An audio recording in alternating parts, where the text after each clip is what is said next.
Hello friends, my name is Robin and you are watching Robin Mehta YouTube channel. तो आज की video में हम ये देखने वाले हैं कि योस्ट एसईओ प्लगइन के साथ हम साइट मैप किस तरह से जनरेट कर सकते हैं और साइट मैप को किस तरह से हमें सर्च कंसोल में सबमिट करना चाहिए। पिछले वीडियो में हम ये देख चुके हैं कि गूगल सर्च कंसोल को योस्ट के अंदर किस तरह से आप वेरीफाई करवा सकते हैं। तो चलिए शुरू करते हैं। तो सबसे पहले मैंने यहाँ पर योस्ट एसईओ प्लगइन को इंस्टॉल किया हुआ है। तो योस्ट एसईओ की सेटिंग में आपको जाना है, योस्ट एसईओ पे जाएंगे। उसके बाद यहाँ सेकंड टैब आपको सेटिंग्स का मिल जाएगा। सेटिंग्स के इस टैब में आने के बाद आपको साइट फीचर्स का ऑप्शन जो है बाय डिफ़ॉल्ट ओपन होगा। तो साइट फीचर्स में आपको बिल्कुल एंड में आ जाना है और यहाँ पर जो है आपको APIs के सेक्शन के अंदर XML साइट मैप का ऑप्शन मिल जाएगा। अभी यहाँ से ये बहुत ही सिंपल है, इसको सिंपली इनेबल करना है।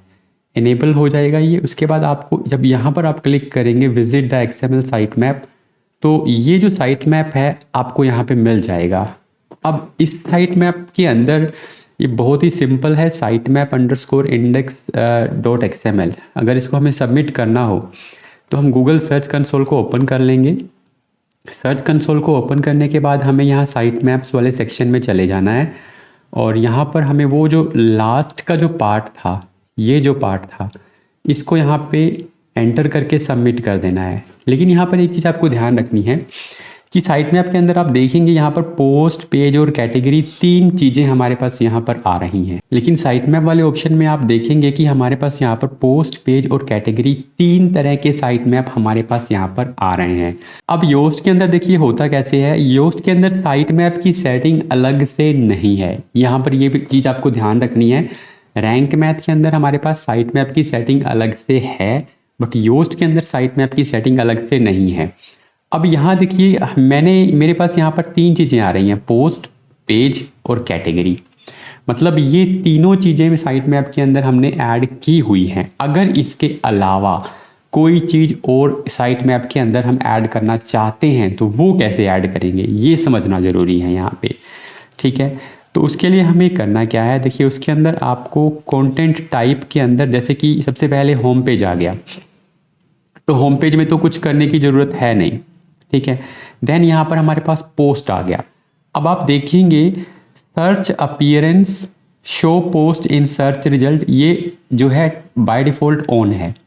तो जो चीज़ आप सर्च रिजल्ट में दिखाना चाहते हैं वही चीज़ आपकी साइट मैप के अंदर आएगी। जैसे यहाँ पर ये पोस्ट आ रहा है, ठीक है। उसके बाद यहाँ पेजेस है, तो ये भी ऑन आ रहा है। अगर मैं इसको डिसेबल कर दूँ और इसको सेव चेंजेस कर दूँ, यानी कि मैं नहीं चाहता कि मेरे पेजेस सर्च रिजल्ट में आएँ, ठीक है। यानी इसके अंदर जो है ना, योस्ट के अंदर इंडेक्सिंग और साइट मैप दोनों एक ही बटन से कंट्रोल होता है, ठीक है। अब मैं एक बार इस साइट मैप को रिफ्रेश करता हूँ तो यहाँ देखिए, यहाँ से पेज वाला ऑप्शन हट गया है। तो मतलब आपका जो साइट मैप का जो क्या क्या रखना चाहते हैं वो सारा यहाँ से कंट्रोल होगा। अब मैं फिर से इसको इनेबल करता हूँ और एक बार फिर से हम इसको रिफ्रेश करते हैं। ये भी सेव हो रहा है, तो सेव जैसे ही सेव चेंज हो जाएगा हमारे पास यहाँ पर पेज भी आ जाएगा, ठीक है। इसी तरह से हमारे पास कैटेगरीज है, तो कैटेगरीज भी बाय डिफ़ॉल्ट ऑन है और टैग्स जो है वो हमने ऑफ किया हुआ है और इसीलिए यहाँ पर टैग्स नहीं आ रहा है, ठीक है। तो अभी हम क्या करते हैं, हम इस टैग्स को भी ऑन कर देते हैं और यहाँ पे सेव चेंजेस करते हैं। तो ये जब सेव हो जाएगा तब वहाँ पर हमें वो चेंज रिफ्लेक्ट होगा। तो ये देखिए यहाँ पर टैग भी आ चुका है। तो यहाँ पर हमें ये यानी कि जो रिजल्ट हम सर्च रिजल्ट में दिखाना चाहते हैं उसको हमने यहाँ पर अगर इनेबल किया तो साइट मैप के अंदर आएगा।